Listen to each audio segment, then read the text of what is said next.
ዛሬ ልሰራው የተዘጋጀሁት እንደዚህ የሚያምርና ለስለስ ያለ ገራሚ የሆነ ለጤናችን ተስማሚ የሆነ የብራውን ዱቄት ዳቦ አሰራር ነው። በሁለት መልኩ ነው የሰራሁት። እያንዳንዱ ግብአት አብረን እናያለን። አብራችሁን ስለምትቆዩ አመሰግናለሁ። መልካም ቆይታ። ሰላም ቤተሰብ እንዴት ናችሁ? ሁሉ ሰላም? እግዚአብሔር ይመስገን እኔ ደህና ነኝ። ዛሬ ደግሞ የሚገርም የዳቦ አሰራር ይዤላችሁ መጥቻለሁ። በቤታችን ውስጥ ቀለል ባለ ነገር ጤንነቱን የጠበቀ በራሳችን ሙያ እንዴት እንሰራለን የሚለው አብረን እናያለን። ያዘጋጀሁት እዚህ ጋር 7 ኩባያ ዱቄት፣ 3 ኩባያ ውሃ ያስፈልገናል። እንዲሁም ደግሞ አንድ የሾርባ ማንኪያ ከግማሽ እርሾ፣ ግማሽ ኩባያ ማር፣ ሩብ ኩባያ ዘይት፣ አንድ የሻሂ ማንኪያ ጨው፣ እነዚህን ያስፈልጉናል። በማር ፋንታ እናንተ ስኳር መጠቀም ከፈለጋችሁ ትችላላችሁ። እሱ የእናንተ ምርጫ ነው። እዚህ ጋር 3 ኩባያ ያው እኔ ዱቄቱ ሁሉም ነገር አዘጋጅቼ ነው ያመጣሁት ለእናንተ ለማሳየት። እዚህ ጋር ድጋሚ እያለካሁኝ ነው። 3 ኩባያ ዱቄት እዚህ ጋር ጨምራለሁ። እርሾ 1 ሾርባ ማንኪያ ከግማሽ፣ ከዛ ደግሞ 2 ኩባያ ውሃ እዚህ ጋር እጨምርና እመታለሁ። እዚህ ጋር ወፈር ስለሚል አንደኛውም ኩባያ እዚህ ጋር ጨምረውና ስንት ይሆናል? 3 ኩባያ ውሃ ይሆናል። ውሃው ለብ ያለ ነው፣ ቅዝቃዜው የለቀቀ የፈላ አይደለም፣ ለብ ያለ ቅዝቃዜውን የለቀቀ። ለምን በጣም ሞቅ ያለ ከሆነ እርሾውን ይገልብናል፣ እርሾ ይሞታል፣ ሊጡን አያቦካልንም። በእንደዚህ እንመታና ከድነን እናስቀምጠዋለን።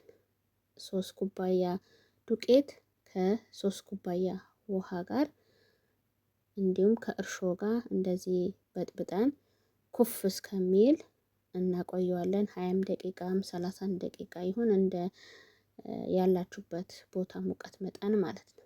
ከዛ ዘይታችን እንጨምራለን፣ ማሩንም እንጨምራለን። እንዳልኳችሁ ስኳር የምትጨምሩ ከሆነ ከእርሾ ጋር ከዱቄቱ ጋር ቅድሚያ መበጥበጥ ትችላላችሁ፣ በማር ፋንታ የምትጠቀሙ ከሆነ ስኳር። ከዛ እዚህ ጋር ቀጣይ ዱቄታችንን እንጨምራለን። እዚህ ጋር 4 ኩባያ ነው የምንጠቀመው። አጠቃላይ 7 ኩባያ ነው ማለት ነው በዚህ የሚያስፈልገን። የስንዴ ዱቄት ነው እየተጠቀምኩ ያለሁት፣ ነጩ ዱቄት አይደለም። 4 በዚህ ኩባያ 4። ከዛ ደግሞ ጨው 1 ሻይ ማንኪያ።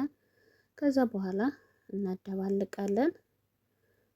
ከዛ እኔ በደንብ አድርጌ አሸዋለሁ። እዚህ ጋር በአንድ እጄ እየቀረስኩ ስለሆነ ነው። እዚህ ጋር በደንብ እዚህ ላይ ዱቄት አድርጌ በደንብ አድርጌ አሸዋለሁ። በደንብ አድርጌ እሽት አደርገውና በደንብ አብቼው ታዩታላችሁ።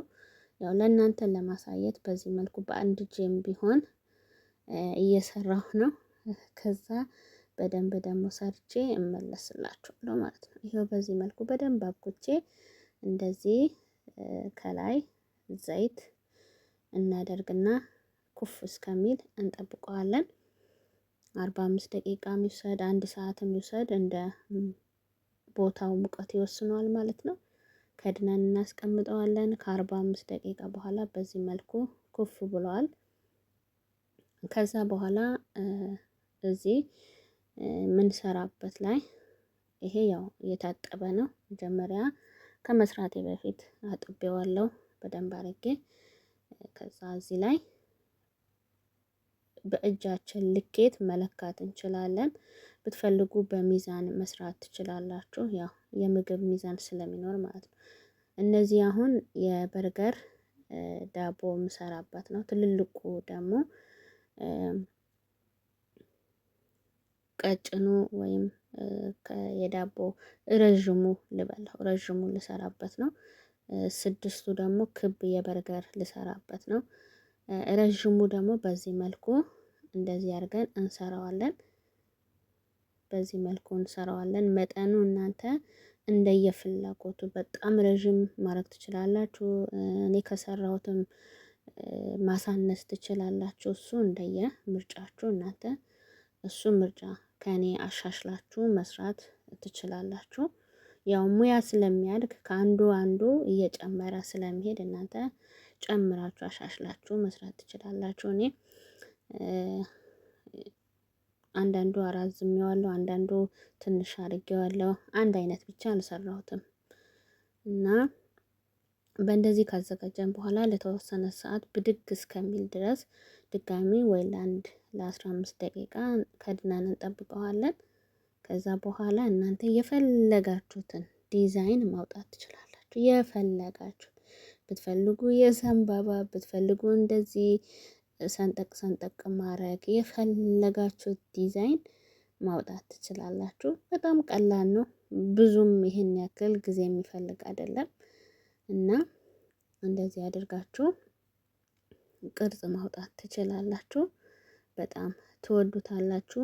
በዚህ ዳቦ ደግሞ የሾርባ ማባያ እንደ ቶስት አርጌ እሰራዋለሁ። ከዚህ ቪዲዮ በኋላ እለቀዋለሁ።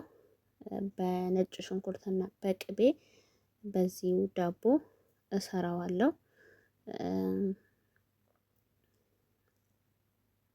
ከሾርባ ጋር ማለት ነው። እሱንም ደግሞ እለቅላችኋለሁ ማለት ነው። እና ይሄ ዳቦ ለሳንዱች ሊሆናችሁ ይችላል። እንዲሁም ደግሞ ከተለያየ ምግባችሁ ጋር ልትመገቡት ትችላላችሁ።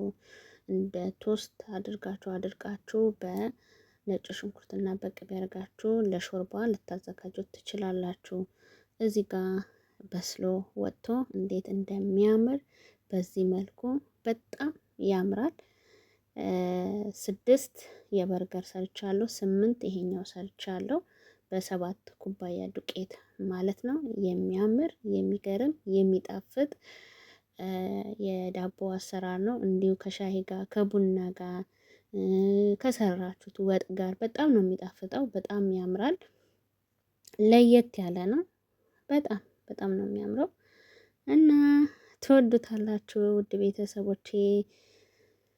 ይህንን ቪዲዮ ከወደዳችሁት እንግዲህ ሼር ላይክ አድርጉልኝ፣ ሀሳብ አስተያየታችሁ ጻፉልኝ እላችኋለሁ። እንደምታዩት ይኸው ውስጡ በጣም ፍርፍር ያለ ነው።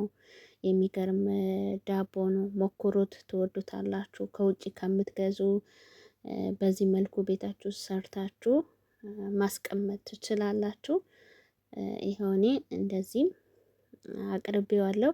ከዛ ደግሞ ወደ ፍሪጅ ለመክተት እንዴት አድርጌ እንደማስቀምጠው ደግሞ አሳያችኋለሁ። ይኸው በዚህ መልኩ ቀናንሼ አስቀምጨዋለሁ። ብትፈልጉ አሁን ወደ በረዶ ክፍል ጨምራችሁ በምትፈልጉ ሰዓት ቀዝቃዛው ክፍል ብታረጉት ተመራጭ ነው። አመሰግናለሁ። በሌላ ቪዲዮ እስከምንገናኝ መልካም ቆይታ። ባይ ባይ።